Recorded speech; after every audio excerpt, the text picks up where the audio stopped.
and you I'm can't. not touching their stuff. I have no idea. You don't know? No. Okay, then we're off and running with our experts. During I've the been having a wood C word shortage. process, well, that can happen as you get older in life. Come on, man. This is a joke. You put cologne on your butt? Well, So in order to play, you have to wear jorts. I don't have George. I could probably wear a Speedo now. Want to do that? No, you probably could. He'll be over here tomorrow digging out a big-ass bush. Sonny and share, like and share, whatever. Yeah. Just something and share.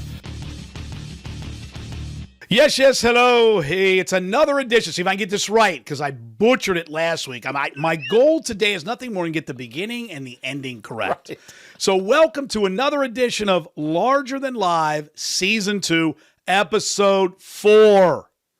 Am I right? 4, it is All right, 4. see, I got it right. around that time. And really, we probably only need one subject, but we're going to take two and maybe a couple other little nibbles from there. Yeah. But I think what we both experienced over the weekend is going to be plenty to get through today's program. And of course, I'm Gamble. He's Finn. Yeah. We do this every Monday.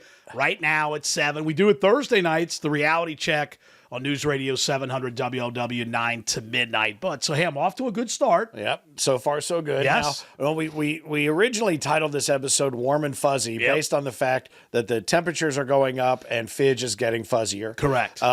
And God forbid that if she actually comes on screen, you won't be able to see either one of us. Right. But I think we've moved it to warmer and fuzzier because now we're so agitated about everything that I don't think we can stick to it. I really don't. And I'd like to tell all the viewers out there, I don't need any more smart-ass comments about what I look like coming out of the chair. I promise to look a little but now I'm wearing, here's the deal now. This is it. So warmer and fuzzier. I'm not going back to pants until November, December, Yeah, all right. maybe ever. Now you look a little, what are you Well, donning here's today? the thing. I put this Yes? on today and I thought, oh, God. Is the rip trendy or are they just old? Well, it's all part of my theme because Okay. it's warm, fuzzy, and torn.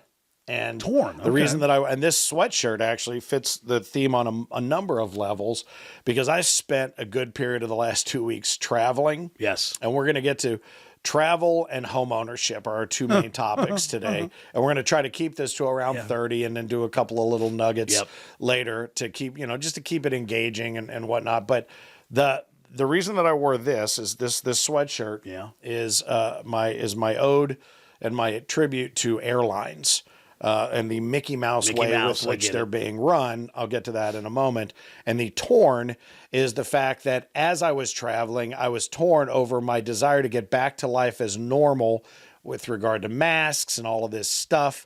And the fact that we are being sold such a load of shit with regard to people's commitment to doing this. All you hear, it's lip service, lip service, lip service, and the airlines are the perfect example of this. Well, it's lip service and or it's optics. It's people are doing it's and all making you baloney. do it. It is, right. But I was going to say with the two themes, travel and homeownership, they both suck. Yeah, right. And if you're out there and you don't own a home, can I give you a piece of advice? Keep it that way. Don't buy one. And if you don't have to travel, don't. Well, I did say this. It's funny you said this before we started.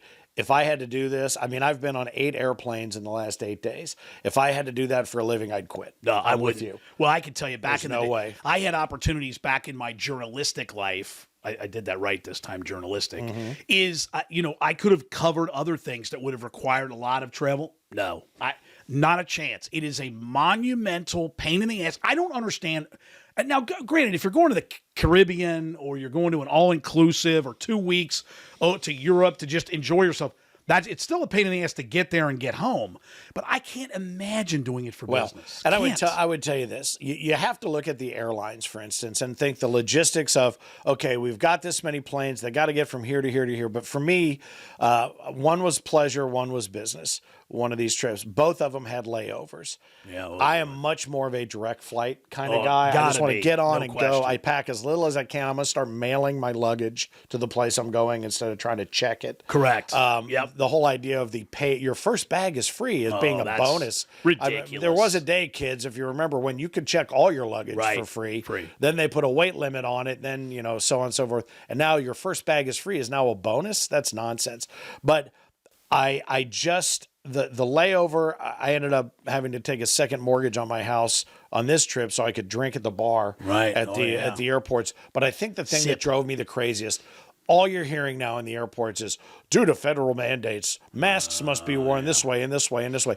They're not enforcing anything. Well, and they're not going to because they can't. They can't. And people are sitting down there. And I think I might have been on the COVID test flight on the way home to Cincinnati Really? last Were night. you now? Because everybody sitting in the cattle bay waiting to get on the plane was coughing to the point where I thought their heads were going to pop off, and no one behind the desk seemed to care. No one, I didn't know what you had to do to not be allowed on a plane anymore, but it certainly doesn't have anything to do with coughing. What's kind of funny, too, I mean, when you look at some of the places where you go where they check your temperature, which we've discussed how useless that is. Yeah. But if there ought to be a place where they do that, shouldn't it be before you board a plane? Absolutely. In theory. I mean, we went to a restaurant where they did check our temperature before we went in, and the guy actually stopped and did it and looked at it instead of the one that the one we went to, I even asked the next time I went back there, I'm like, can you at least tell me what did I, I'll make an analogy for you on flights. See if you agree with this.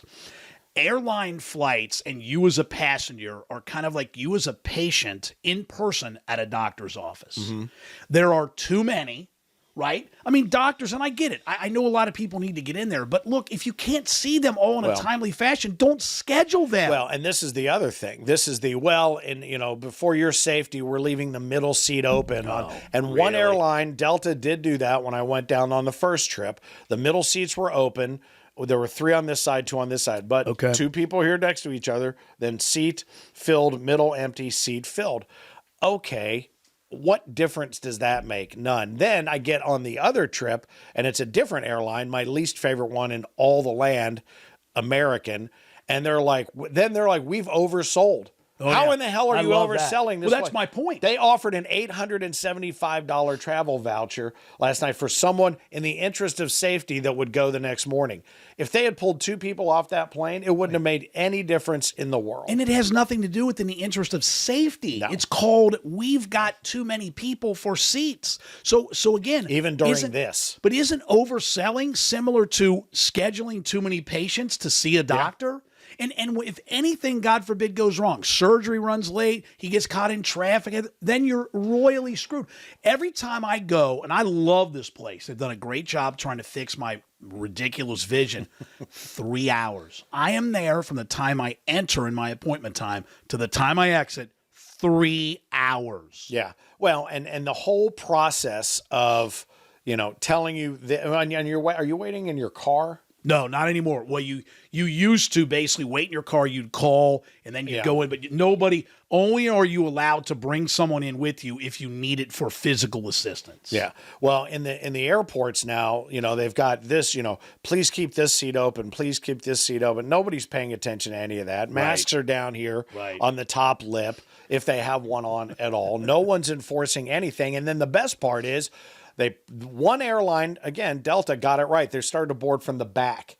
Okay. So that makes sense. So you don't have to walk past everybody. You're not walking past everybody. You're working your way back up. Of course, there are people that lie about where those rows are because they're more important than everybody, because when you walk on, they're sitting there.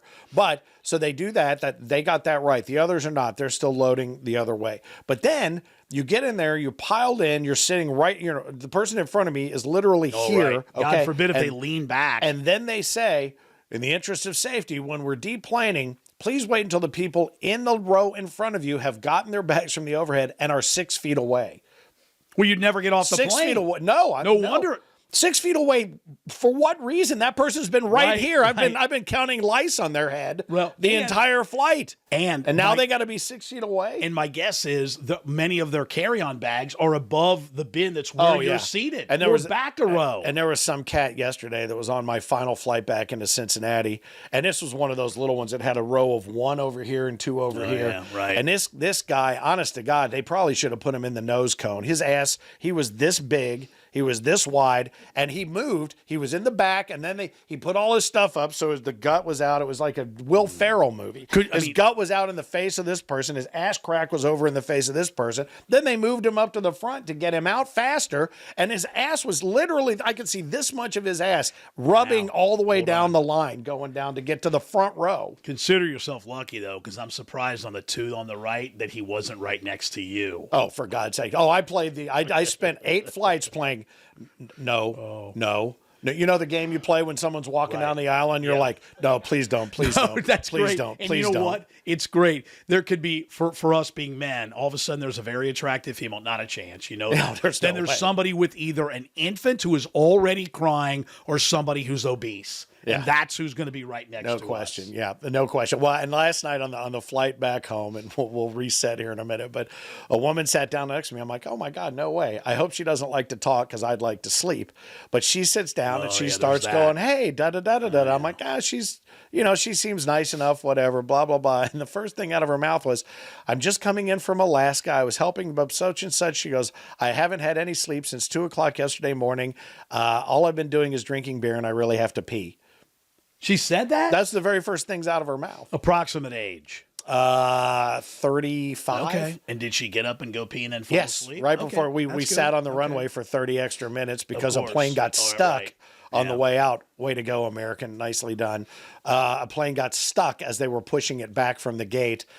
So she got up right before we took off. And Here's the theme, though. The theme of travel is this, and I know you're like me when it comes to this. You have no control over anything. Right. And those are the worst situations to be in. No control. You can't control the weather. You can't control mechanical issues with the plane. You can't control who's seated next to you many times. You have no control over anything, and that's why it can't sucks. control which planes get stuck getting pushed away from the gate.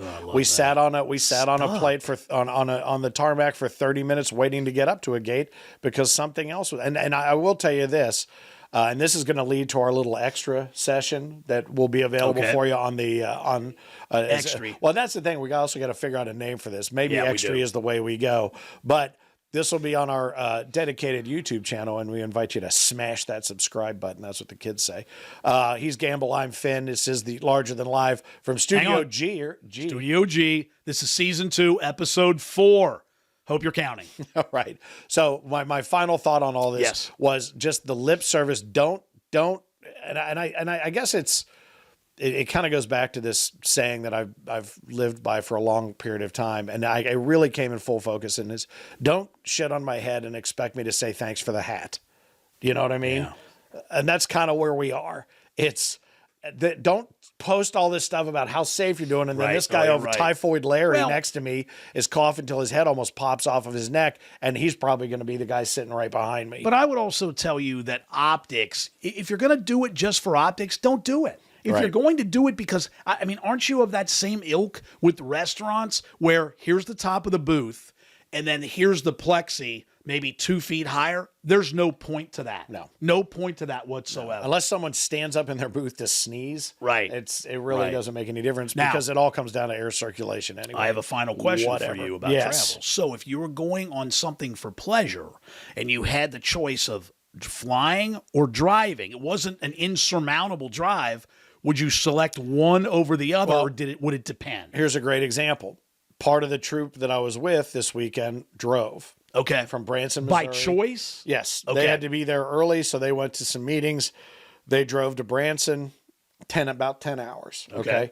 So they dropped me and another guy from our group off at the airport 4 hours early. So we got to our flight wasn't until 4. We got to the airport about 12. I know what you did. He got home before I did. Well, that's what I mean. They drove home before I did. So that's what I mean. Usually for me, about 8 hours. I'll drive about 8 hours and then I'm about done. Mm-hmm. But if it's longer than that and I can get a direct flight, I'd much rather do that. You have to factor in how much of the driving will you be doing, and otherwise you're just sitting. But you're not relaxing. I mean, that's the problem. None of it's relaxing. Well, even flying anymore isn't relaxing, again, because you're sitting next to some jackass who wants, there was some guy who was the last one to get on the plane yesterday, and I had moved up to a row where there was no one there just to spread out. And let me guess, he got in your row. And then he comes in the very last one. He goes, oh, I think I'm here. And I looked up and he goes, and so I moved back to my original seat next to this woman. And he goes, sorry, I didn't think they were going to let me through TSA. And I'm like, you lying sack, you were sitting at the bar when I got up at the bar to get on the plane. You were just sitting there. And we'll close the travel portion with this. The other variable here that I know you love, like I do, is people. Yeah. It's people. I mean, people are what, to your point, if you want to sleep, you get a talker. If maybe somebody's interesting, they're sleeping and snoring right next to you. Or if you don't have much room, which you don't on any flight, here comes Bubba. I mean, you've got no. What do you do? Oh yeah, it was, and just to put the final cherry on this shit Sunday. Sorry, I keep saying that word. That's okay. I actually have one more question, Rotema. Well, you go first, and I'll ask you the a same question. guy who was the last one to get on was the last one to get off because he was putting his shoes back on. Oh, but that smelled good. But here's my question. Yeah. Remember back, and I know you're not supposed to do this because you might shame the obese, but remember when airlines instituted if you are that big, you had to buy the extra seat. Yeah, Right? yeah. Dude, does that still in effect? I don't think it is, but I'm going to tell you something right now. Jumbo on my flight. I'm surprised we didn't come in nose down. Yeah. That guy didn't have a because he thyroid moved to the problem. front, right? Yeah, he should have did. put him in the middle. Yeah, Balance we it put him in out, the back, and right? we could have wheelied all the way. Did you through really the see his sky. crack? Oh no, not here. This much. Just out of He curi- had this just guy. out He of had an curi- ass in the front. He had an ass in the Just out of back. curiosity, what was he wearing? Huh? What was he wearing? Not nearly enough. I get that. Not But was it nearly like- enough. was Oh it no, like baggy legit ass jeans. pants? Because guys, these guys, you know the guy I'm talking I about. do know, Everything is just jiggling and wiggling, and there's no ass to hold the pants up. So the he had pants- more in the front than in the back. Oh yeah, his Okay, front I butt gotcha. blew Right. his back butt away, and he's just doing the scrape thing up the side. I mean, there's had to be Age. his ass was just going Young, middle-aged or people's old? face. Young. He was probably in his 20s, and Oh, he didn't boy. have a thyroid problem. He had a Golden Corral problem. Well, he did. He had. All right, Yeah. we're halfway. That's home, okay. Fred. that's good for us. That's good But timing, I gotta right? I gotta be honest with you. I'm just like you're right, and he then he had to come back through to get to his original seat to get his seatbelt extender. Hey. To take back Oh, up yeah, to the well, front, and I'm like, that's and I'm all sure you these need. people down the left side are like, oh great, here comes the ass again. Well, look at it this way. At least he didn't have diarrhea. Can you imagine that back and forth during the entire flight? oh, I was sitting back by the can too, so that would have been great. He would have been able to fit in there. Now, He wouldn't have gotten in there. Before we segue to homeownership, I have noticed one thing from these episodes. When I do wear shorts, I need a tan. I need a little. I need to get a. And you can't blame me for that right now. But I will. I promise you, as the episodes get later and later in the spring and summer, I'll hopefully get a little darker on my legs. No, you won't. I won't? Go back and look at some of the episodes from Man. season 1. I'm gonna get out. I'm gonna sunbathe a little more this year. That'll be great. Okay. Yeah, we'll make sure we give out your home address. So here we go. So yesterday morning, I'm doing my thing. I get up early. I come downstairs. I get on the treadmill over here, and I think I went about a mile. I get back up, go back upstairs, and I come walking back down again. I'm gonna get back on the treadmill again. I can't do it all at once. I got to divide it because it's boring as hell. So my middle son Michael is in. He goes into the laundry room, and I hear, and I can't remember exactly what he said, but it was kind of like a panic, like uh-oh. So I open the laundry room door, only to stare straight ahead and see basically a waterfall cascading over the sides of the stationary tub. Oh boy. At which time I look down at the floor and go, uh-oh. This wasn't the beginning of the waterfall. It had been going for a bit. So we have a little bit of a clogging issue. I can't imagine that with 4 men and 1 woman in the house and doing Well, loads of laundry a day. This I'm not going to go into details here, but let's just say it could be related to a sump pump. And I'll just use the word code. We'll just move on from there. So, SOS was so that the code? at this point, so I yell up to Lori, God love her. So she comes down. So at this point, it's the 3 of us. And then we get up, Matthew the oldest and Nathan the youngest. So we're trying, and I'll give Lori credit, man. She got in. She got right at the stationary tub. We got the Home Depot buckets, the orange ones. We started tossing clothes out of these bins to empty them. So literally, it was a bail and run and dump system, pouring down rain outside. So Lori is bailing out in the home, putting them in the bins. Bins are too heavy at this point to carry. So every kid is now grabbing. I was told, get a plumber. Yeah. See if you get a plumber. So I'm up trying to make calls, and you know they're loving that on a Sunday morning. Yeah. So the only time that ever happens, by the way, emergency plumbing and Oh, electrical yeah, issues weekend. always on Right. Sunday. Always Sunday. So Easter Sunday. I'll whatever. give the entire family great credit. So we actually got a hold of a plumber. He came in an hour, which is incredible. That's big. Unclogged the drain, and by that time we kind of had it under control.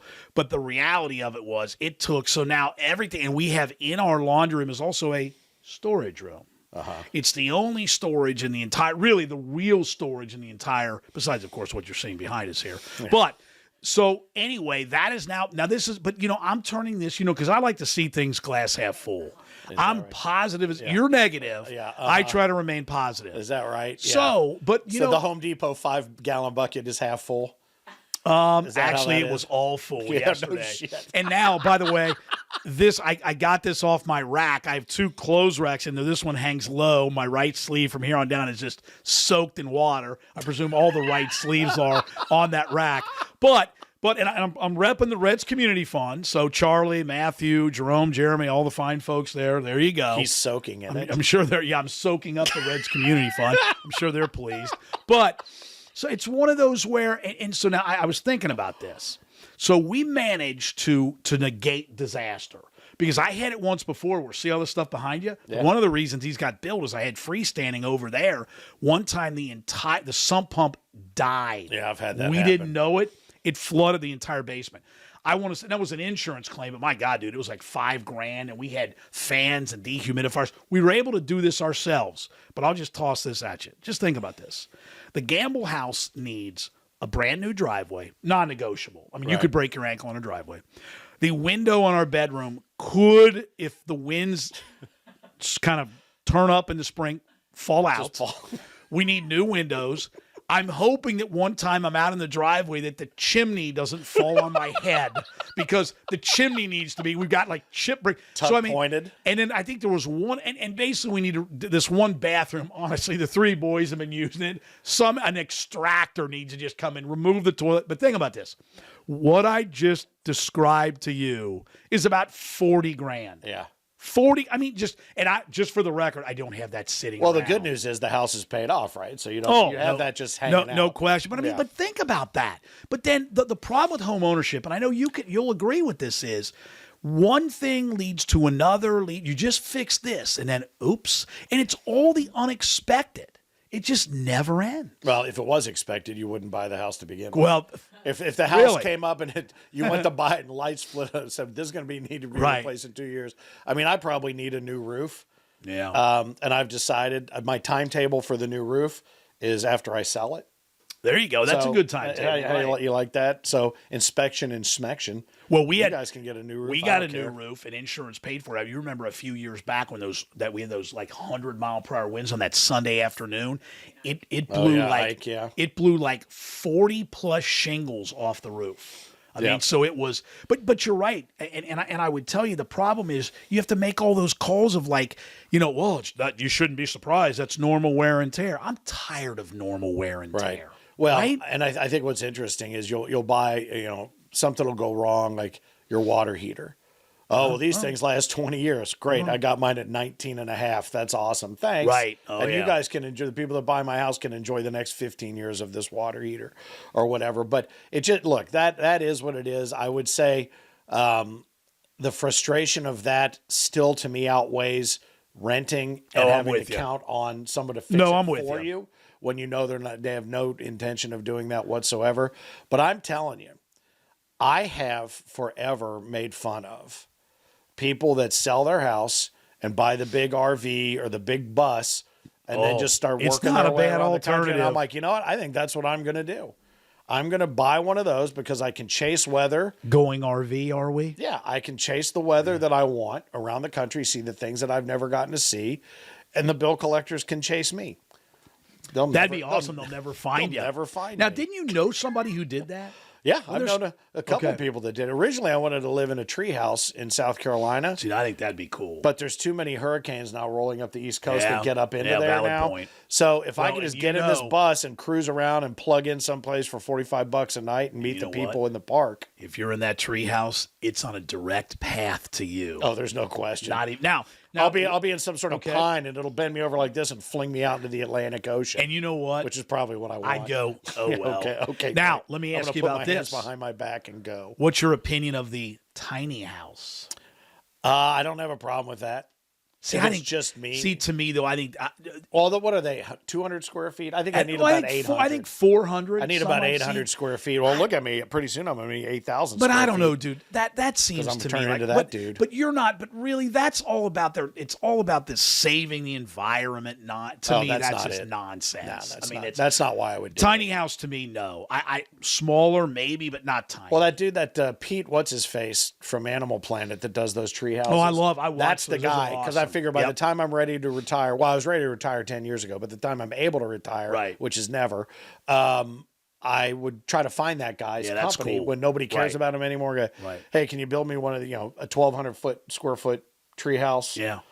Yeah, you just brought up another topic for a future episode. Wanting to retire and when you can retire. Right. The separation there. Yep. Nope. Absolutely. And I think psychologically, I think this whole pandemic has made people realize, and I found an article, and we can talk about this maybe on Thursday on LW 9 to midnight, the reality check. 9:30 to midnight after you see After basketball. UC this week. That's right. But it was people who during the pandemic have found better jobs. Really? That's not a topic I don't think anybody's discussed. Now, We've is talked that- about pivoting and doing different things, but there are people that have found jobs they like better, and now that's what they're going to go do. Now, is it better based on money or is it better based on something they would enjoy? I don't know. I mean, I don't- because you know what I mean. I don't- I think for me, it isn't about it isn't about money. It's about getting up every day and loving what Well, you do. I've only read the headline, so I'll have to do some Okay. digging. All right. But I thought it was an interesting article. No, I it think sounds to your interesting. point, it has everything to do with how old you are.